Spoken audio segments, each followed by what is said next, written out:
오늘 말씀은 우리의 영광이요 기쁨이니라 라는 제목으로 하나님의 말씀을 함께 나누기를 원합니다. 데살로니가 교회는 유럽에 세워진 두 번째 교회였습니다. 빌립보 교회 다음으로 세워진 데살로니가 교회는 마게도냐와 아가야 모든 지방의 본이 되는 교회, 한마디로 소문난 교회로 성장했다라는 것을 우리가 함께 나눴습니다. 사실 사도 바울과 선교팀은 그 데살로니가에서 사역한 기간이 불과 3주밖에 안 됐습니다. 그러니까 채 한 달도 안 되는 기간만 그곳에 머물러서 복음을 전했는데, 그들이 떠난 다음에 데살로니가 교회는 굉장히 큰 성장을, 그리고 믿음 안에서 든든히 세워짐을 얻게 된 것이죠. 사도 바울은 어머니와 같은 사랑으로, 그리고 아버지와 같은 심정으로 데살로니가 교회 성도들과 함께 했기에 그것을 떠나서 다른 지역에서 복음을 전하며 많은 시간이 지났지만 여전히 데살로니가 교회 성도들을 생각했고 그들을 사랑했고 그들을 보고 싶어 했다라는 것입니다. 오늘 말씀 데살로니가전서 2장 13절에서 20절까지의 말씀은요, 사도 바울이 세 가지의 내용을 이제 간단하게 전달을 하고 있는데, 그 내용을 먼저 한번 좀 정리해 보자면요, 첫 번째 사도 바울이 하는 말은 13절 말씀을 보면 데살로니가 교회 성도들이 하나님의 말씀을 그 말씀 그대로 받은 것에 대해서 감사의 마음을 사도 바울이 전달을 하고 있습니다. 그러니까 사도 바울과 선교팀이 데살로니가 교회 성도들에게 전한 그 말을 사람의 말로 들은 게 아니라 하나님의 말로 들은 거죠. 하나님의 음성으로 들은 거죠. 그리고 그것에 따라 또한 반응과 순종을 그들이 했던 것입니다. 그것에 대해서 사도 바울이 감사의 마음을 13절을 통해서 이야기하고 있고요. 두 번째 내용은 데살로니가 교회가 당하고 있는 고난에 대한 내용과, 그리고 유대인들이 그 사도 바울과 선교팀을 끝까지 대적하고 있는 그러한 모습에 대해서 14절에서 16절 말씀을 통해 이야기를 하고 있습니다. 그리고 세 번째 사도 바울이 얘기하고 있는 것은 데살로니가 교회 성도들을 향한 바울의 고백, 사도 바울의 고백에 대한 내용이 17절과 20절 내용인 거죠. 그러니까 비록 그들이 3주밖에 안 있다가 갑자기 데살로니가 성도들을 떠났지만 여전히 그들 사도 바울 마음에는 데살로니가 교회 성도들이 이 마음에 있다. 그리고 우리가 여러분들을 보고 싶어 한다. 그러한 고백의 내용이 이제 17절에서 20절까지 기록이 되어 있습니다. 자, 이러한 말씀을 이제 함께 이렇게 세 가지의 그런 주제를 가지고, 내용을 가지고 함께 말씀을 나눠보려고 하는데요. 우리가 이 말씀을 가지고 세 가지 영적인 교훈을 통해 말씀을 이제 좀 한 절씩 보려 합니다. 첫 번째 영적인 교훈은 이것입니다. 우리 함께 앞에 있는 거 읽었으면 좋겠는데 함께 읽겠습니다. 시작. 사람의 말이 아닌 하나님의 말씀으로 받자. 이게 첫 번째 영적인, 우리에게 주시는 영적인 교훈입니다.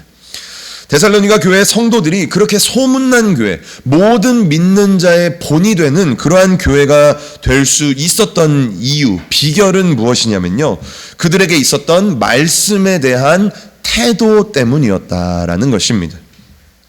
우리는 보통 하나님의 말씀을 잘 들었던 사람들이라고 이야기하면 사도행전에 어떠한 사람들을 우리가 기억하죠? 보통은 베레아 성도들을 생각을 합니다. 베레아 사람들이 하나님의 말씀에 아주 관심을 가지고 그것을 상고하고 그것을 묵상했다라는 것을 우리가 잘 알고 있죠.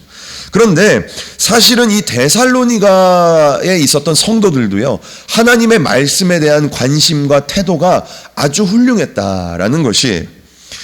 그들은 사도 바울과 선교팀을 통해서 전달되어지는 하나님의 말씀을 사람의 말이 아니라 하나님의 말씀처럼 들었다라고 이야기를 하고 있습니다. 우리 함께 13절 말씀을 좀 길지만 함께 읽어보겠습니다. 시작. 이러므로 우리가 하나님께 쉬지 않고 감사함은 너희가 우리에게 들은 바 하나님의 말씀을 받을 때에 사람의 말로 아니하고 하나님의 말씀으로 받음이니 진실로 그러하다. 이 말씀이 또한 너희 믿는 자 속에서 역사하느니라. 아멘. 사람의 말은요, 시간이 지나면 잊혀지게 되어 있습니다.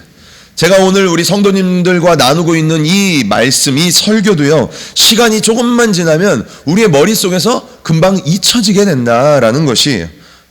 하지만 반대로 하나님의 말씀은요, 우리 가운데 잊혀지지 않는다라는 것이죠.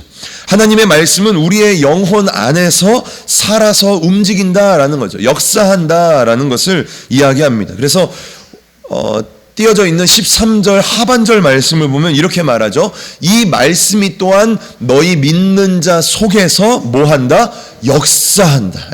일을 하고 계신다라고 사도 바울이 이야기를 하고 있는 것입니다. 복된 사람은 어떤 사람이 복된 사람일까요?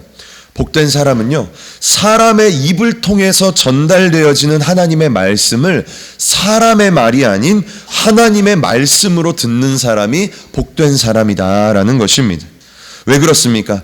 그 사람은요, 늘 설교 말씀을 통해서 하나님의 음성을 듣는 사람이기 때문이다라는 것이죠. 우리가 기도하면서 하나님의 음성과 하나님의 뜻을 제가 알기 원합니다 라고 많이 이렇게 기도하지 않습니까? 저도 그렇게 많이 기도하는데, 사실은 하나님이 이미 우리에게 늘 말씀하고 계시다라는 것이죠. 뭘 통해 말씀하고 계십니까? 설교자의 입술을 통해 우리에게 말씀하고 있다라는 거예요. 염려하지 마라, 믿음을 가져라, 평안해라 라고 설교 때 말씀을 합니다. 그런데 그거를 사람의 말로 받는 사람의 모습은 어떻습니까? 그런 말씀을 막 이게 목사님이나 설교자가 이야기를 하면 오늘 참 말씀 좋네, 은혜가 되네 라고 생각을 합니다. 그런데 그렇게 생각만 하고 듣고 넘긴다라는 거죠. 그게 바로 사람의 말로 듣는다라는 거예요. 반대로 또는 설교자를 통해서 하나님이 우리에게 깨어 있어라, 회개해라, 영적으로 무장해라 라고 설교 때 이야기를 합니다. 그런데 사람의 말로 받는 사람의 모습은 어떻습니까? 끄덕이면서 그래, 그래야지, 뭐 목사님 맞는 말 하고 계시네 라고 이야기하면서 생각만 하고 그렇게 듣고 넘긴다라는 것이죠. 그게 사람의 말로 받는 사람의 모습이다라는 것이죠. 하지만 그 말씀을 하나님의 말씀으로 받는다면요, 나에게 오늘 하시는 하나님의 음성으로 그것을 듣는 사람은 어떻게 할까요? 그냥 듣고 넘길 수가 있을까요? 그럴 수 없다라는 것이에요. 은혜가 되네, 뭐 그럴 수 있지, 맞는 말이네 라고 이야기하고 넘어갈 수 없다라는 것이죠. 하나님의 음성으로 듣는 사람은 그 말씀을 붙들고 그 말씀을 이루기 위해, 그 말씀을 실천하기 위해 몸부림친다라는 것입니다. 사무엘상 1장을 보면요, 한나에 대한 이야기가 나옵니다. 우리가 잘 알고 있죠. 한나가 자녀가 없었어요. 그래서 너무나 원통하고 애통한 마음으로 성전에 가서 하나님께 기도를 합니다. 그러면서 한나는 이 엘리 제사장을 만나게 되죠. 엘리 제사장이 한나가 이런저러한 상황 가운데 있다라는 것을 이제 듣게 되고 한나에게 이야기를 합니다. 그런데 이 한나가요, 엘리 제사장이 하는 그 한마디의 말을요, 어떻게 받냐면요, 사람의 말이 아니라 하나님의 말씀으로 받게 된다라는 거예요. 자, 한나가 이 엘리 제사장의 말에 어떻게 반응을 할까요? 우리 17절 말씀, 사무엘상 1장 17절 말씀 우리 함께 읽어보도록 하겠습니다. 함께 읽습니다. 엘리가 대답하여 이르되 평안히 가라, 이스라엘의 하나님이 내가 기도하여 구한 것을 허락하시기를 원하노라 하니 라고 엘리 제사장이 한나에게 이야기를 합니다. 그러자 이 한나의 반응이 굉장히 놀랍다라는 거예요. 우리 함께 18절 말씀도 읽겠습니다. 시작. 이르되 당신의 여종이 당신께 은혜 입기를 원하나이다 하고 가서 먹고 얼굴에 다시는 근심빛이 없더라. 아멘. 18절 말씀을 보면요, 한나는 그동안 자녀가 없어서요, 원통하고 억울해서 먹고 마실 수가 없었습니다. 잠을 편하게 잘 수가 없었습니다. 늘 근심과 염려가 그 얼굴에서 떠날 날이 없었다라는 것이죠. 남편이 볼 때마다 그 한나의 얼굴에는 자녀로 인한 근심과 원통함이, 애통함이 늘 그 얼굴에 있었다라는 것이에요. 그런데 오늘 말씀을 보면 어떻습니까? 엘리 제사장의 그 말 한마디를 사람의 말이 아니라 하나님의 말씀으로 받으니까 한나의 반응이 어떻습니까? 18절 하반절 말씀을 보면요, 다시는 근심빚이 없었다라고 이야기를 한다라는 것이죠. 애가 생겼던 게 아닙니다. 애가 손에 주어졌던 게 아니에요. 그냥 엘리 제사장의 그 말 한마디를 하나님의 말씀으로 받으니까 한나의 얼굴 가운데서 다시는 근심빚이 없었다라는 것을 성경이 우리에게 말하고 있는 것이죠. 하나님의 말씀으로 받았다라는 것은 바로 이런 것이다라는 거예요. 우리가 그 말씀을 들었다면 변화가 일어나야 된다라는 것이죠. 내 행동이 변하든지 내 마음이 변하든지, 오늘 한나는 마음이 변화가 되었죠. 예, 우리도 그런다라는 거예요. 설교자의 입술을 통해서 증거되어지는 그 말씀을 우리가 하나님의 말씀으로 받았다면 변화의 역사가 일어나야 된다라는 것이죠. 데살로니가 교회 성도들에게는요, 그러한 은혜가 있었다라는 것입니다. 사도 바울과 선교팀의 말을 사람의 말이 아닌 하나님의 말씀으로 받았다라는 거예요. 저는 저에게도 또 우리 모든 성도님들에게도 이러한 은혜가 있기를 소망합니다. 우리가 강단에서 전해지는 그러한 말씀을요, 그냥 사람의 말, 끄덕여지고 수긍이 되어지고 맞는 말이네, 성경에 그렇게 쓰여져 있지 뭐, 이렇게 사람의 말로 받는 것이 아니라 오늘 나에게 주시는 하나님의 음성으로 들어야 된다라는 것이죠. 그래서 한나와 같이 우리의 마음이 변화가 되고 정말로 그 말씀이 믿어지고 정말 그 말씀대로 우리가 행할 수 있는 믿음이 우리에게 생겨야 된다라는 것입니다. 데살로니가 교회 성도들은요, 첫 번째 우리에게 주는 영적인 교훈이 무엇입니까? 사람의 말이 아닌 하나님의 말씀으로 그것을 받았다라는 것입니다. 그러한 은혜가 저와 우리 모든 성도님들에게 있기를 주님의 이름으로 간절히 축복합니다. 자, 두 번째 우리에게 주시는 영적인 교훈은 무엇일까요? 자, 우리 두 번째 우리 함께 읽어보도록 하겠습니다. 시작. 잘못된 열심을 품지 말자라는 것입니다. 네, 잘못된 열심을 품지 말자. 우리 주일날 우리 목사님께서도 이러한 잘못된 열심에 대해서 설교를 하셨었죠.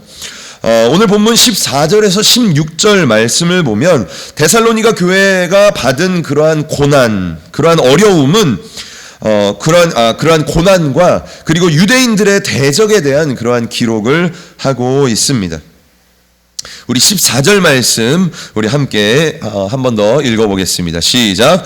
형제들아, 너희가 그리스도 예수 안에서 유대에 있는 하나님의 교회들을 본받은 자 되었으니 저희가 유대인들에게 고난을 받음과 같이 너희도 너희 나라 사람들에게 동일한 것을 받았느니라. 아멘.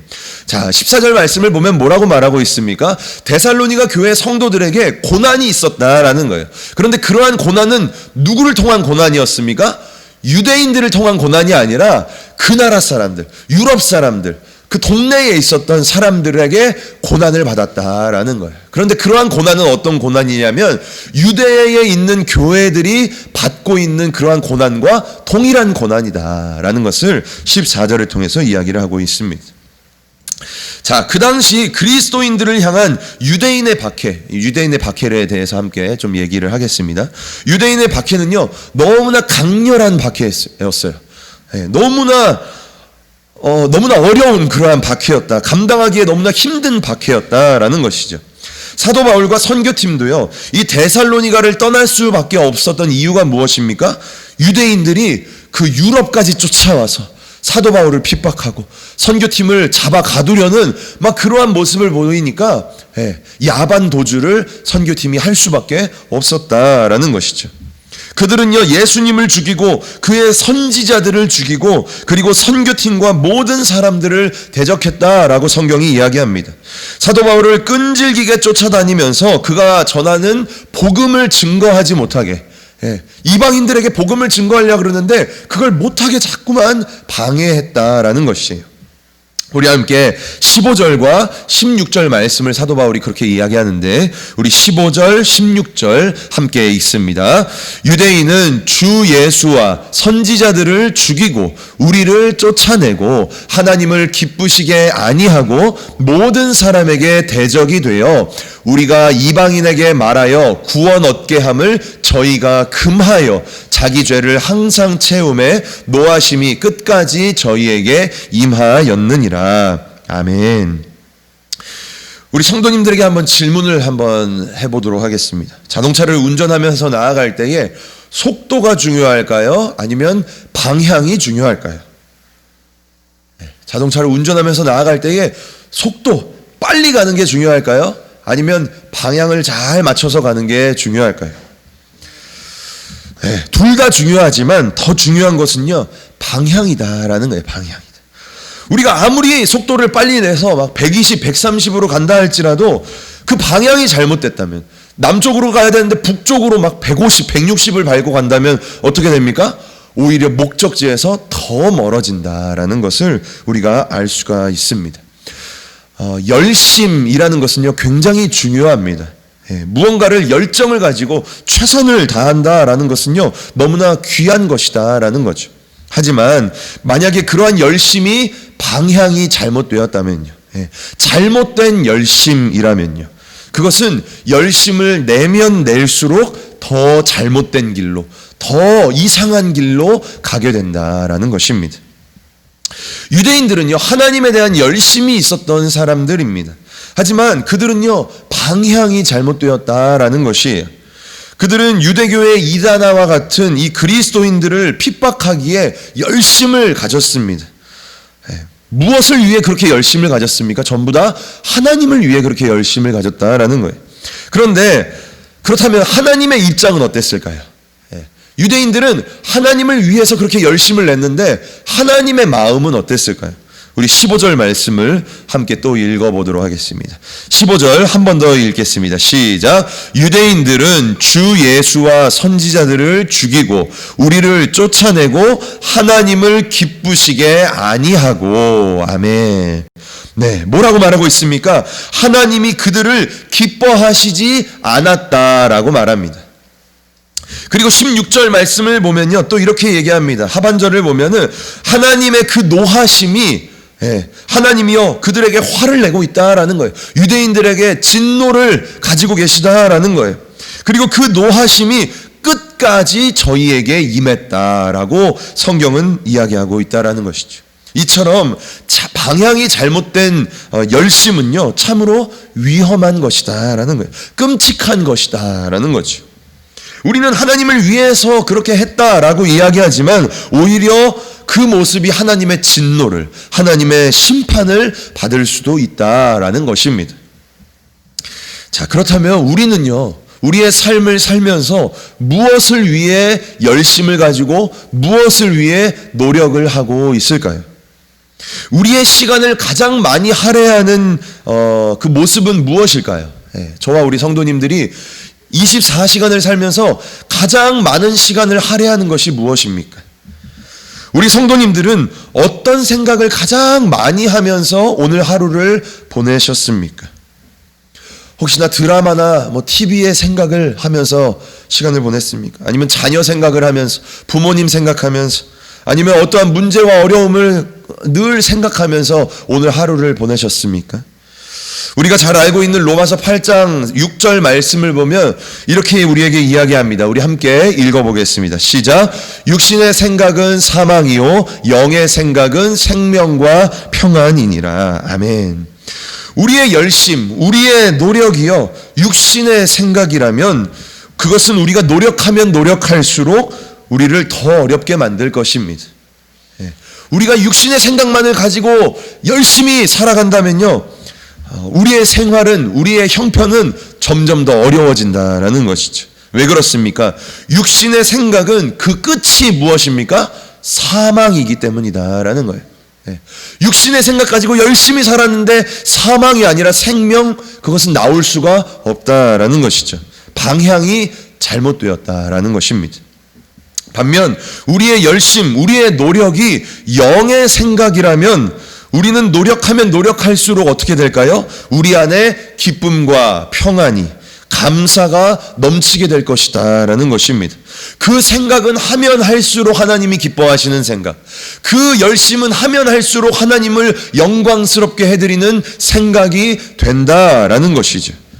그래서 비록 우리의 몸은 지칠 수 있지만 우리의 영혼은 만족한다라는 거예요. 우리의 영혼은 채워진다라는 것입니다. 왜 그렇습니까? 영의 생각은 그 끝이 무엇입니까? 생명과 평안이다라고 우리에게 이야기를 하고 있기 때문이죠. 우리는 유대인과 같은 잘못된 열심을 품으면 안 됩니다. 우리 성도님들이 가장 많은 시간을 할애하고 가장 많은 생각을 하고 있는 그 어떠한 것이 과연 우리가 육신의 생각으로 그렇게 살아가고 있는가, 아니면 영의 생각으로 그렇게 살아가고 있는가, 우리가 우리의 모습을, 우리의 삶을 점검해 볼 필요가 있다라는 것이죠. 오늘 말씀을 통해 우리가 영적인 교훈을 받을 수 있는 두 번째는 우리가 잘못된 열심을 품지 말자라는 것이었습니다. 자, 그렇다면 세 번째, 마지막 우리에게 주는 영적인 교훈은 무엇일까요? 바로 영광이요 기쁨을 소망하자라는 것입니다. 영광이요 기쁨을 소망하자. 사도 바울과 선교팀은 데살로니가를 떠난 지 한참이 되었습니다. 그렇지만 여전히 그들을 사랑했고, 여전히 그들을 보고 싶어 했고, 여전히 그들을 생각하는 마음이 늘 뜨겁게 있었다라는 것이죠. 어떻게 그럴 수 있었을까요? 17절과 18절 말씀을 우리 함께 읽어보도록 하겠습니다. 17절 먼저 읽습니다. 시작. 형제들아, 우리가 잠시 너희를 떠난 것은 얼굴이요 마음은 아니니 너희 얼굴을 보기를 열정으로 더욱 힘썼노라. 18절도 읽습니다. 그러므로 나 바울은 한 번 두 번 너희에게 가고자 하였으나 사탄이 우리를 막았도다. 아멘. 사도 바울은요 이미 데살로니가를 한 번 두 번 가고 싶어 했어요. 그러한 계획을 세웠습니다. 그런데 무엇이 그것을 막았습니까? 사탄이 그것을 방해했다라고 성경을 통해 편지를 통해 이야기를 하고 있는 것이죠. 세상에는요 이런 말이 있습니다. 우리 성도님들도 한번 맞춰보시기 바랍니다. 몸이 멀어지면 그 다음이 뭘까요? 마음도 멀어진다라는 거예요. 어떻습니까? 맞는 말일까요? 틀린 말일까요? 예, 우리 강도사님 맞는 말이다라고 말하십니다. 제가 보기에도 맞는 말처럼 느껴집니다. 예.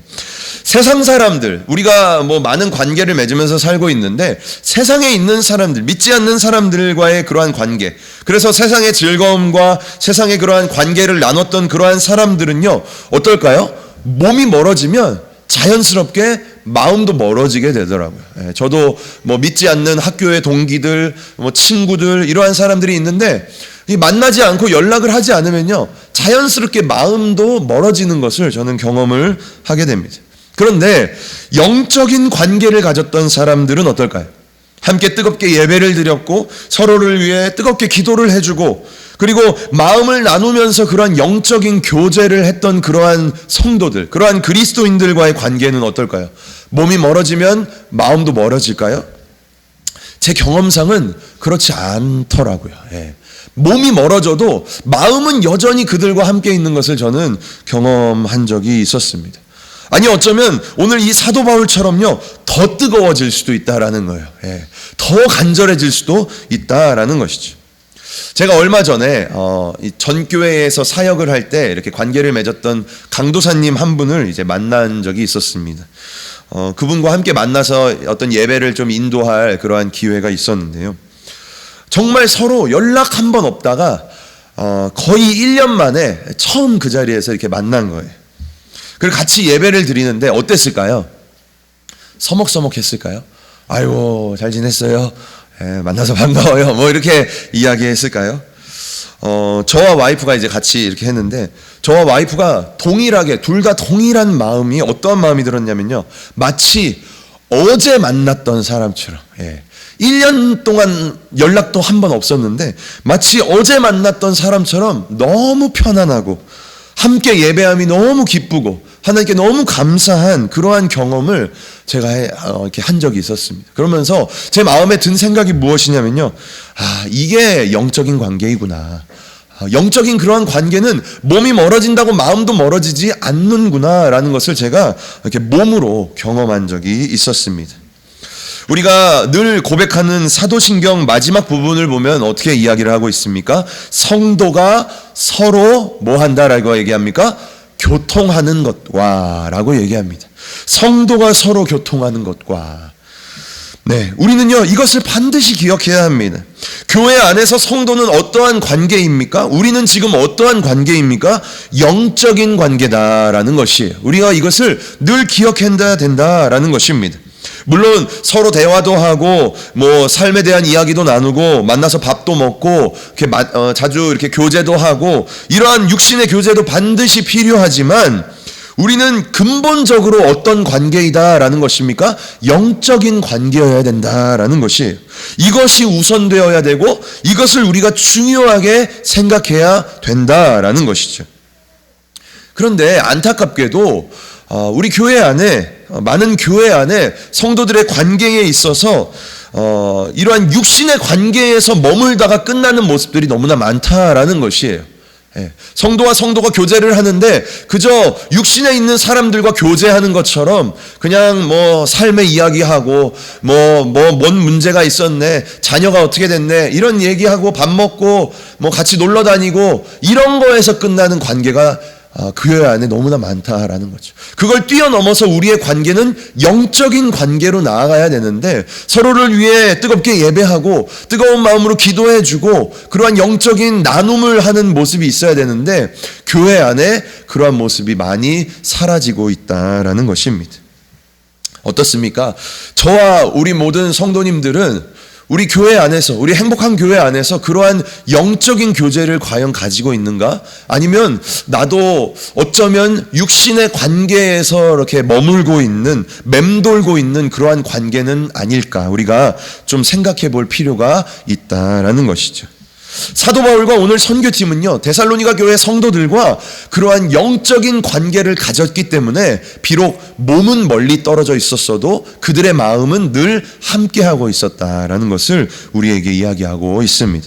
저와 우리 모든 성도님들이 우리가 육신의 관계를 뛰어넘어서 더 깊은 그러한 영적인 관계로 나아갈 수 있기를 주님의 이름으로 간절히 축복합니다. 우리 이어서 19절과 20절 말씀을 마지막으로 보면 사도 바울은 데살로니가 교회 성도들에 대해서 이렇게 이야기를 하면서 뭐라고 말하냐면요, 데살로니가 교회 성도들이 자신과 사도 바울 자신과 선교팀의 영광이요 기쁨이다 라고 이렇게 이야기를 하고 있습니다. 우리 함께 19절과 20절 말씀 읽어보겠습니다. 함께 읽습니다. 우리의 소망이나 기쁨이나 자랑의 면류관이 무엇이냐? 그의 강림하실 때 우리 주 예수 앞에 너희가 아니냐? 너희는 우리의 영광이요 기쁨이니라. 아멘. 우리가 주님이 이제 재림하시고 우리가 주님 앞에 섰을 때 주님이 우리에게 무엇을 물어보실까요? 우리 성도님들 그러한 상상을 한번 해보신 적 있으십니까? 이제 주님이 이제 이 땅에 오셨어요. 다시 재림하셨어요. 그리고 내가 예수님 앞에 딱 섰어요. 그때 예수님이 우리에게 뭘 질문할까요? 너 뭐 했니? 라고 얘기할까요? 어떠한 일을 감당했니? 어떤 큰 일을 했니? 어떠한 성취들을 너가 이 땅에서 이루었니? 라는 것을 물어보실까요? 어떤 사람이 글을 통해서 이렇게 이야기를 하는 것을 봤습니다. 아마 예수님은 우리에게 그러한 일들에 대한 것을 물어보지 않을 거다. 그러한 어떠한 성취에 대한 것, 어떠한 우리는 뭔가를 이뤘다 라고 100명 목표 달성했다 이렇게 생각할지 모르지만 하나님은 그런 거 물어보지 않을 것이다 라고 말합니다. 그분은 뭐라고 말하냐면요, 예수님은 우리에게 사람을 물어보실 것이다 라고 그렇게 이야기를 합니다. 무슨 사람입니까? 나에게 맡겨준 사람들. 우리에게 하나님이 맡겨주신 그 영혼들을 너가 어떻게 했니? 라고 하나님이 우리에게 물어보실 것이다 라는 거죠. 그들을 구원의 자리로 과연 내가 인도했는가? 얼마나 그들을 큰 믿음의 사람이 될 수 있도록 섬겼는가? 양육했는가? 헌신했는가? 이것들을 하나님이 우리에게 물어보실 것이다 라는 것이죠. 왜 그렇습니까? 하나님의 관심은요 항상 영혼에게 있다라는 것이죠. 사도 바울은 오늘 너무 귀한 고백을 이 19절과 20절 말씀을 통해 하고 있습니다. 사도 바울이 이렇게 얘기하고 있는 거예요. 주님이 이 땅에 재림하실 때에 그 주님 앞에서 우리의 소망이나 기쁨이나 자랑의 면류관, 그러니까 한마디로 주님이 오셨을 때 내가 주님께 뭘 자랑할 수 있겠냐라는 거예요. 우리 성도님들은 주님이 이 땅에 오실 때 뭘 자랑할 수 있겠습니까? 하나님, 제가 돈 이렇게 많이 벌었어요. 하나님, 제가 교회를 몇 개나 세웠어요. 뭐 이런 걸 자랑할 수 있을까요? 사도 바울은요 오늘 뭐라고 자랑을 하나님께 하고 있냐면요 이렇게 말하는 거예요. 내가 하나님께 무엇을 자랑하겠느냐? 데살로니가 교회 성도들을 자랑하겠다라고 이야기를 하고 있는 것이죠. 여러분들은 우리의 영광이요 우리의 기쁨입니다 라고 사도 바울이 고백하고 있다라는 것이죠. 너무나 아름다운 고백이지 않습니까? 예. 하나님이 우리에게 오셨을 때 뭘 자랑할 수 있습니까? 하나님, 우리에게 주신 이 영혼들을 하나님께 자랑합니다. 이 사람들이 이렇게 믿음으로 잘 자라났어요. 이거를 자랑하겠다라고 사도 바울이 이야기하고 있는 것이죠. 제가 오늘 이 20절 말씀을 이제 좀 묵상을 하면서 너희는 우리의 영광이요 기쁨이니라 라는 이 짧은 한마디의 말씀을 제가 이렇게 묵상을 하면서 제 마음에 두 가지의 소망이 생기는 것을 이렇게 느꼈습니다. 함께 좀 공유를 하고 싶은데요. 첫 번째 제 안에 들었던 소망은 무엇이냐면요 이러한 소망이었어요. 예, 나도 예수님에게 저렇게 자랑할 수 있는 영혼이 있었으면 좋겠다라는 거예요. 예. 저도 주님이 이 땅에 다시 오셨을 때에 하나님, 저에게 맡겨주신 이 영혼들 한번 보세요. 얼마나 제가 믿음으로 잘 섬겼는지 이 사람들이 오히려 저보다 믿음이 더 성장했습니다. 이들을 한번 봐보세요. 이 사람들이 제 영광이요 제 기쁨입니다 라고 하나님께 자랑하길 원하는 그러한 소망이 제 안에 막 생기는 것을 제가 경험했다라는 것이죠. 그리고 제 안에 또한 어떠한 소망이 들었냐면요, 두 번째는 내가 주님께 저러한 칭찬을 받았으면 좋겠다라는 거예요. 그러니까 내가 하나님 앞에 섰을 때 주님이 저를 보면서 이렇게 말하시는 거죠. 너는 나의 영광이요 나의 기쁨이다 라고 고백을 하는 거예요. 많은 그 천국에 있는 성도들과 천군 천사들 앞에서 하나님이 우리를 그렇게 고백을 하시는 거죠. 그렇게 칭찬을 하시는 거죠. 너는 나의 영광이요 나의 기쁨이었어 라고 이야기하는 거죠. 예, 우리 성도님들 얼마나 기쁠까요? 우리가 하나님 앞에 그러한 칭찬을 받는다면 얼마나 영광스러울까요? 제 안에 내가 주님 앞에서 그러한 칭찬을 받았으면 좋겠다. 내가 예수님의 영광이요 기쁨이 되고 싶다라는 그러한 소망이 제 안에 이렇게 생겨났다라는 것입니다. 저는 우리 성도님들과 이러한 소망을 같이 이렇게 좀 공유하고 싶습니다. 우리 성도님들 안에도 이러한 소망이 생겼으면 좋겠다라는 것이죠. 너희는 우리의 영광이요 기쁨이니라. 우리 성도님들은 주님 앞에 이렇게 자랑할 만한 영혼이 있습니까? 내가 전도하거나 또는 내 자녀와 내 가족 중에 정말로 믿음으로 내가 잘 섬겨서 주님 앞에 자랑할 만한 그러한 영혼이 있는가라는 것이죠.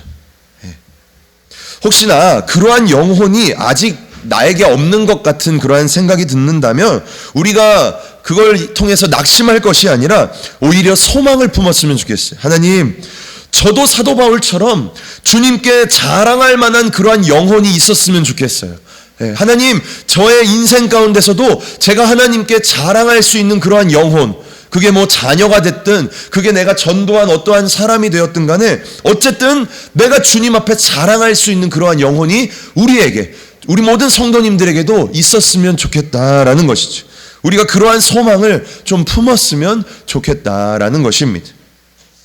그리고 두 번째는요, 우리가 어떠한 소망을 품어야겠습니까? 내가 주님 앞에 그렇게 칭찬받는 사람이 되기를 소망했으면 좋겠다라는 것이죠. 주님이 천국에서 우리를 만났을 때, 우리 강도사님, 우리 집사님을 만났을 때에 하나님, 예수님이 우리에게 이렇게 고백하는 거예요. 너는 나의 영광이고 나의 기쁨이었다라고 이야기를 하는 것이죠.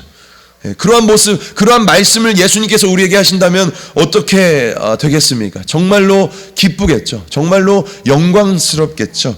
그것을 위해 우리가 노력했으면 좋겠다라는 거예요. 이 땅에서.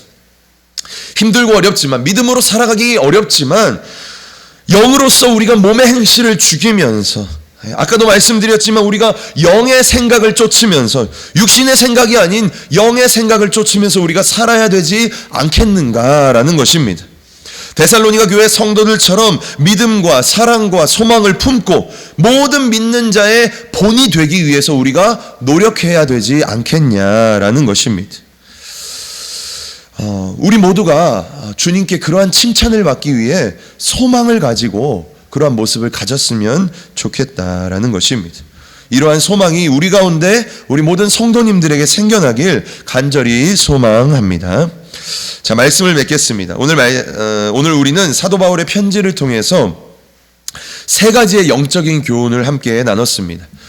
첫 번째는 무엇입니까? 첫 번째는 그들이 사람의 말이 아닌 하나님의 말씀으로 그것을 받았다라는 거예요. 데살로니가 교회 성도들이 전해지는 말씀을 사람의 말이 아니라 하나님의 말씀, 하나님의 음성으로 받은 것처럼 우리 모두도 전해지는 말씀, 특별히 오늘 이 강단에서 전해지는 말씀을 그저 사람의 말씀이 아니라 하나님이 오늘 우리에게 응답하시는 말씀으로, 하나님이 오늘 나에게 하시는 그러한 음성으로 우리가 들었으면 좋겠다라는 것이죠. 그러한 은혜를 우리가 구하자라는 것을 우리가 첫 번째로 나눴었고요. 두 번째는 무엇입니까? 두 번째는 우리가 잘못된 열심을 품지 말자라는 것이었습니다.